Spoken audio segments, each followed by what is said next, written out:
Hello again. My name is Sergey Popov and I'm the Internet Lead Specialist here at Drivers Auto. And today I'll be going through the great deal that we have on this 2019 Ford Edge Titanium all-wheel drive. This is a top-of-the-line ruby red Ford Edge Titanium that's powered by the 2-liter EcoBoost engine. It's only got 15,000 kilometers on it and it is a one-owner vehicle. It comes equipped with all the safety features such as collision avoidance, lane keeping, blind spot monitoring, adaptive cruise control, front and rear cameras, and park assist.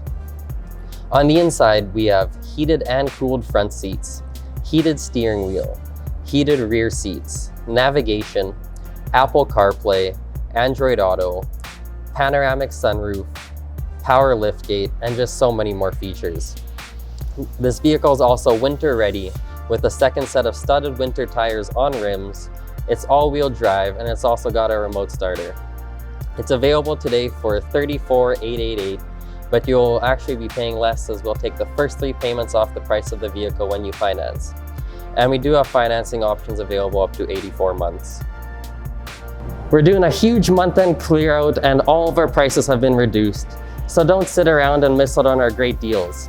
We've got more great deals on our website, or you can call and book an appointment to view your next ride inside of our indoor showroom. We're located on the corner of 77th Ave Southeast and Heritage Drive, so come on in today.